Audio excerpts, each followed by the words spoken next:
Bonjour tout le monde, on se retrouve pour l'épisode 2 sur l'élevage des araignées. La dernière fois, on a vu ensemble pourquoi élever des araignées, à quoi ça servait. Aujourd'hui, je vous propose d'être un peu plus concret et de parler des araignées françaises que l'on peut élever en captivité chez soi. Alors, avant de commencer vraiment, j'ai besoin de vous faire un petit cours théorique sur les araignées. Ça va durer 2 minutes, désolé, c'est le moment un peu relou.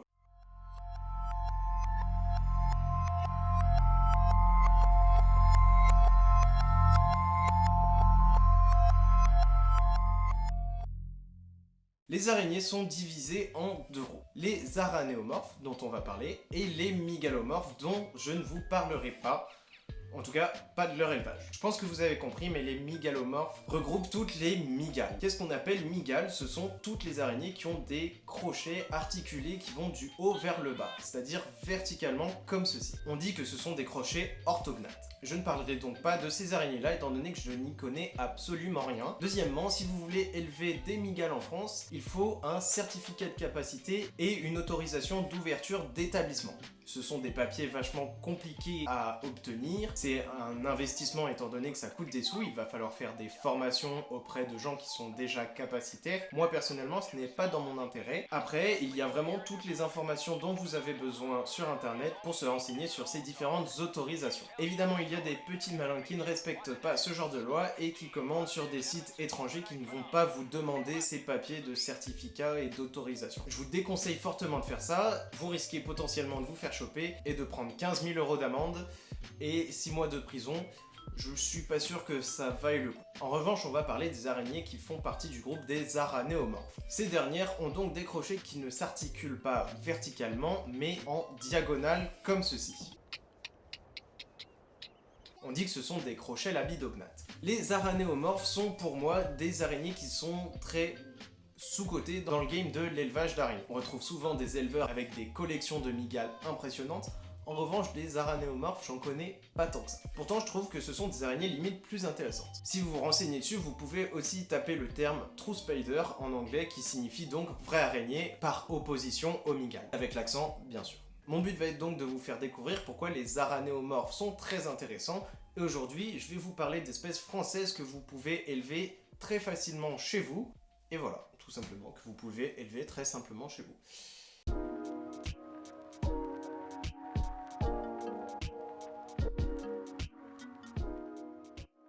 On va voir aujourd'hui quelle espèce d'aranéomorphe français on peut élever chez soi et aussi comment s'en procurer. Je vous déconseille fortement de prélever des araignées dans la nature, dans le sens où éthiquement c'est pas très correct. Et du coup, je vous conseille plutôt d'acheter les espèces que vous recherchez à d'autres éleveurs, histoire de ne pas piller plus d'une fois la nature. Pour être tout à fait honnête, je suis assez mal placé pour vous dire ça, étant donné qu'étant plus jeune, j'ai fait ce genre de prélèvement plusieurs fois. J'ai du coup malheureusement l'expérience pour vous dire que c'est pas une bonne idée, dans le sens où les araignées qui vont être prélevées dans la nature, qui ont une vie sauvage, vont être très stressés par un nouveau mode de vie en captivité, alors que des araignées qui sont nées en élevage seront donc beaucoup moins stressées et auront un comportement beaucoup plus calme. En revanche, j'ai tout à fait conscience que vous n'avez pas forcément le budget pour acheter des araignées, bien que ce soit pas super cher, mais pour ça, il y a une solution très simple, ce sont les araignées de maison. Et oui, les araignées de maison, qu'elles soient dans le recoin de votre chambre ou dans un terrarium, ça ne va pas leur changer grand chose, et elles ne seront pas plus stressées que ça si vous leur donnez quand même l'espace suffisant. Aujourd'hui, j'ai donc sélectionné pour vous 4 espèces d'araignées de maison que vous trouverez forcément chez vous et qui sont observables et élevables très facilement. La première espèce que je veux vous montrer ici, c'est le fameux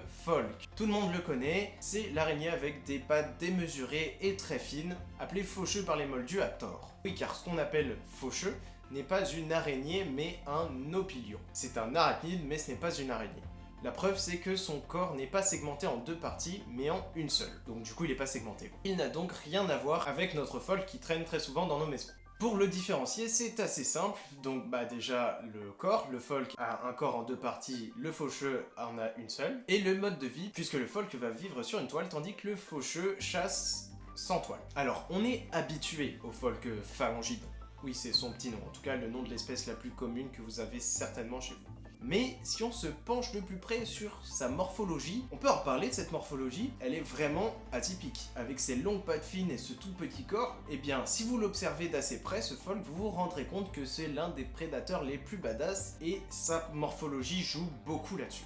C'est une vraie machine de guerre et il n'a quasiment aucun prédateur si ce n'est les membres de sa propre espèce. Pourquoi? Tout simplement que sa morphologie lui permet de ne jamais se faire attraper et justement de donner toujours le premier coup. Avec ses longues pattes super fines, en fait, les prédateurs qui vont essayer de le manger ne vont pas réussir et c'est eux qui vont finir par se retrouver prédatés dû à sa morphologie qui lui donne un avantage sur son prédateur, ou sa proie du coup. Enfin, ouais.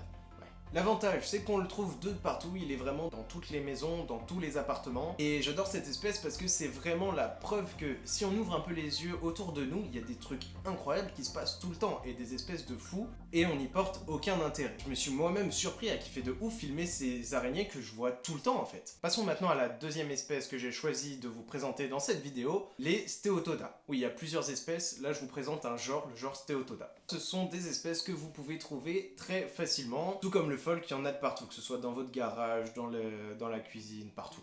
Et une Steatoda, du coup, ça ressemble à quoi? Ça ressemble à ça. Et si ça vous fait penser à quelqu'un, c'est pas pour rien, c'est la cousine de la célèbre Veuve Noire. Mais pas de panique, les Steatoda sont plus petites et surtout elles ne sont pas du tout dangereuses. Ces crochets ne sont pas assez puissants pour transpercer la peau de l'homme. En revanche, elles conservent l'aspect d'une Veuve Noire, que je trouve déjà vachement stylé, avec possiblement des couleurs très très classe, et son mode de vie avec des toiles complètement désorganisées. Vous allez donc pouvoir l'observer tisser, et c'est assez intéressant à observer. C'est très facile à élever, c'est une espèce super prolifique et assez calme, donc facilement observable. Ce que j'aime bien aussi, c'est que du coup c'est un genre, il y a plein d'espèces différentes, et donc selon l'espèce que vous trouvez, vous allez pouvoir avoir des motifs qui varient énormément, de petits triangles avec des gros ronds, ou alors carrément des grandes formes rouges. Enfin bref, c'est vraiment une araignée super intéressante. Troisième et avant-dernière espèce que je voulais vous présenter ici, ce sont les Scytodes. Celle-ci c'est un peu une exception, c'est peut-être pas une super bonne idée de l'élever, dans le sens où elle reste assez petite, très discrète, je suis pas sûr que vous puissiez en trouver de partout.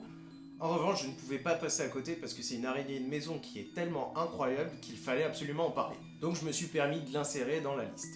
Alors pourquoi elle est incroyable cette araignée? Bon bah premièrement, physiquement elle est assez spéciale, elle ressemble quand même pas à une araignée de lambda et moi je la trouve assez jolie. Elle est zébrée avec une tête super bizarre, c'est intéressant. Mais c'est surtout que cette petite araignée, c'est un bijou de l'évolution. Je pense que des images de chasse suffiront à vous expliquer pourquoi. Oui, elle projette sa toile pour attraper ses proies. C'est assez incroyable et je crois qu'en France, voire en Europe, c'est peut-être la seule espèce à faire ça. Rien que pour ça, ça valait le coup de vous en parler. Au niveau de l'élevage, effectivement, c'est pas forcément la plus évidente, étant donné qu'elle n'est pas facile à trouver, et puis deuxièmement, elle est petite, donc il vous faudra une nourriture adaptée.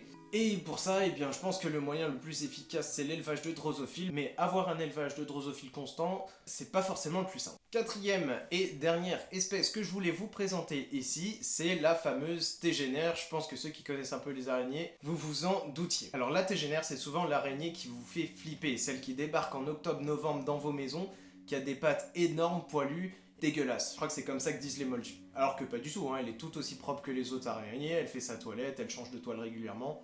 Enfin bref.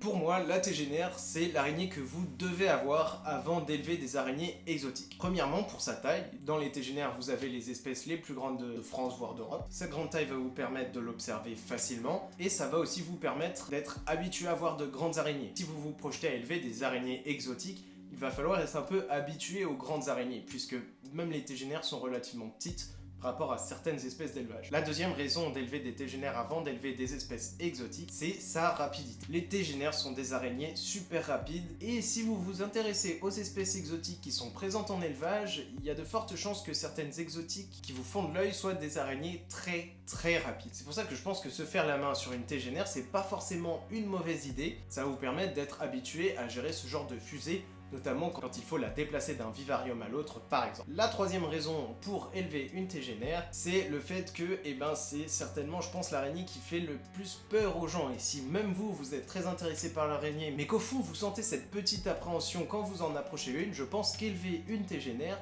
c'est le moyen le plus efficace pour éradiquer à jamais cette peur et pouvoir passer à des araignées exotiques qui sont vraiment super jolies. Personnellement, ça a été tout à fait mon cas, j'ai élevé un couple de tégénères avant de passer à de l'exotique, et c'est vrai qu'au début, quand j'ouvrais le terrarium, j'étais très curieux et pourtant quand même un petit peu flippé par cette énorme bête. Après quelques mois d'élevage de tégénères, j'ai pu accueillir mes premières exotiques avec quasiment aucune appréhension. Voilà pour les espèces les plus faciles à trouver chez soi au sein de votre maison. C'est déjà la fin de cette vidéo. J'espère que je vous ai donné envie de prêter attention à ces araignées super intéressantes et pourtant super communes. Si vous êtes un éleveur ou si vous vous projetez à élever des araignées, j'espère que cette vidéo vous aura aidé au moins un tout petit peu. Et si ce n'est pas le cas, et déjà je vous remercie d'être là. Et deuxièmement, je pense que vous n'avez pas perdu votre temps puisque ces araignées sont terriblement intéressantes et essentielles à votre maison, donc ne les chassez pas puisqu'elles sont super bénéfiques pour nous. Je pense notamment aux moustiques qui vont pas tarder à arriver. La prochaine fois, je pense que vous vous en doutez, mais on va parler des araignées exotiques que l'on peut élever chez soi et je vais certainement vous présenter les miennes. Niveau vidéo sur les fourmis, pareil, il y a du très lourd qui arrive, j'ai vraiment trop hâte de vous montrer tout ça, mais il faut attendre encore un petit peu, mais ça va arriver, ça va être très cool, vous allez voir. Si cette vidéo vous a plu, n'hésitez pas à vous abonner. Moi je vous dis à très bientôt pour l'épisode 3, ciao.